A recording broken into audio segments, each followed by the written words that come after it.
Welcome everyone to an arena video. This is Andrea Mengucci. This video is sponsored to you by channelfireball.com and Ultimate Guard.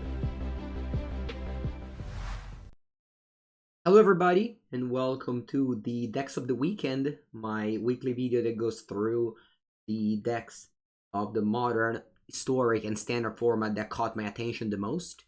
This weekend was the first week with the new set, Innistrad Crimson Vow, although that set hasn't particularly impacted Modern very much. The deck that I'm showing you today doesn't have any of the newer card, but it is an archetype that we haven't seen in a while in Modern, and it's merfolks. This deck was played by Tullio Giaudi up to the second place of the Mox Showcase, a very important event that happened on Magic Online. This is merfolk playing 18 lands with 4 Ether Vial, and it's playing with 4 subtly. You would say the least played elemental of the 5 of Modern Horizons 2, playing it well here since it's both a 4 mana card that you can easily play in curve, and it's also a cheap tempo play, very important to make your merfolks go through. It's also playing with Tag Shaper, very strong because basically it's like a spreading seas. This format sees a lot of spreading seasons around, not only to kill Urza Saga, of course, but also to just disrupt the greedy mana bases of, like, these decks that you see around. We also play with Sviluun, Sea of the Sea and Sky. She is a merfolk that sees playing historic, so you might have heard it there. The 3/3 for that is indestructible if you have 2 other merfolks, so that's quite the protection for a card that also draws whenever it attacks and gives other merfolk ward 1. So pretty powerful. 3 Archmage Charm. Glasspool Mimic, I said it was 18 lands, but Glasspool Mimic makes it basically 22. So that's an appropriate amount of lands, but you also have this additional Lord. Playing 2 less Lord, only 2 Lord of Atlantis. Harbinger of Tides, Benthic Biomancer, Merfolk Tracer to round it up. In the Cyber, there's Tempted by the Auric. There's I want to say, pretty strong card that can steal, like, from anything from a Death Shadow to a Channeler to a Ragavan, even a Lurrus or a Tarmogoyf. Really not a bad card. I'm happy to see it here. Thieving Skydiver, in order to steal like a Construct, a Springleaf Drum, or even a Hammer. You can equip Hammer to the Thieving Skydiver as you steal it. So yeah, definitely stealing a Thieving Skydiver does seem to be the best scenario, and that's why you see 4. So yeah, this is Merfolk again, pretty strong performance.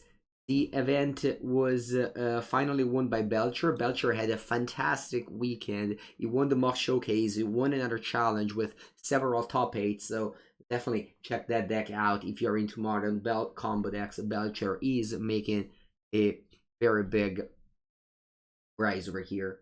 But yeah, let's go to Magic Arena. Let's begin actually with Standard, since obviously that is the format that was the most impacted by the release of Innistrad Crimson Vow. I want to say that one of the cards that I think showed up the most was Hullbreaker Horror. This card, Seth Manfield did very well with an Izzet Epiphany deck that's not playing Epiphany anymore, but it's playing Hullbreaker Horror instead. The deck I'm focusing on instead is, let me put it back here. Yeah, it's this Esper deck by Lukas Duzek, who made top 8 of the Red Bull Untapped. And this isn't the classic Esper control deck that you saw on my channel. It's more mid-range. You have Graveyard Trespasser, you have Nighthawk Scavenger, and you have Emerith. And you even use Path of Peril as a 3 mana sweeper to your opponent thing, so you don't have any 2-drop. But you can also use it as cleave cost as a Wrath of God. And that's why you have 8 white sources, 9 with these planes. I've played this deck on stream. I made some changes. You will see this deck on my channel for sure with updated list. You can already check it on the attack.gg if you want. But I was not a fan of these planes. A little bit too few lands. But overall, I have liked this deck a lot. Both Graveyard Trespasser and Nighthawk Scavenger are nice cards, together with, of course, Sorin, that I haven't mentioned yet. So Sorin is a super powerful card, I believe. It's a 4-mana planeswalker that does card advantage with a +1 ability, so that's already very good. Like, that's usually what 5-mana planeswalker do. And it makes 2 bodies with -2, because you can -2 it 2 times. So soaring is great. You have to protect it, or you can't really put this in the blue-black control. And this deck does protect it well. You have some strong creatures and many removal, so I think this might be the best soaring deck. And I honestly have high hopes for this deck. This is great, and I will keep on working on this. Standard, I call it Esperino because that's not a control deck, but still, you have Path of Fury and Mythic Massacre, so plenty of removal spell there. Not the fondest lover of 4 Infernal Grasp. While yes, you have a lot of life gain, still, there's just not that many dragons, so Power Word Kill, I think, works well at the moment in Standard.